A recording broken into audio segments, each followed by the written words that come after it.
அதிமுக பொதுச் செயலாளர் எடப்பாடி பழனிசாமி அறிவித்த ஆண்களுக்கும் கட்டணமில்லா பேருந்து சேவை உள்ளிட்ட 5 அம்ச திட்டங்கள் குறித்து நெல்லை பாளையங்கோட்டை பகுதியில் அதிமுக கொள்கை பரப்பு துணை செயலாளர் பாப்புலர் முத்தையா தலைமையில் கட்சியினர் துண்டு பிரசுரம் வழங்கி வாக்கு சேகரிப்பில் ஈடுபட்டனர். அதிமுக பொதுச் செயலாளர் எடப்பாடி பழனிசாமி 2026 சட்டமன்ற தேர்தலை முன்னிட்டு 5 அம்ச திட்டங்கள் அடங்கிய முதற்கட்ட தேர்தல் அறிக்கையை கடந்த சில நாட்களுக்கு முன்பு அறிவித்தார். குடும்ப தலைவிகளுக்கு மாதம் ரூபாய் 2000 உதவித்தொகை, ஆண்களுக்கு கட்டணமில்லா இலவச பேருந்து சேவை உள்ளிட்ட வாக்குறுதிகளை மக்களிடம் கொண்டு சேர்க்கும் வகையில் துண்டு பிரசுரம் வழங்கும் நிகழ்ச்சி நடைபெற்றது.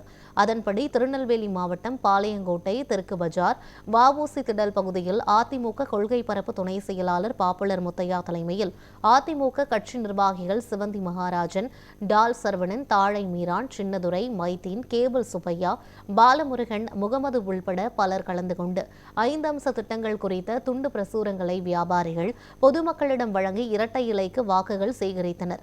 தெற்கு பஜார் முருகன் கோவில் முன்பாக தைப்பூச திருவிழாவை முன்னிட்டு சுவாமி தரிசனம் செய்த பக்தர்களிடமும் அதிமுகவினர் துண்டு பிரசுரம் வழங்கி வாக்குகளை சேகரித்தனர்.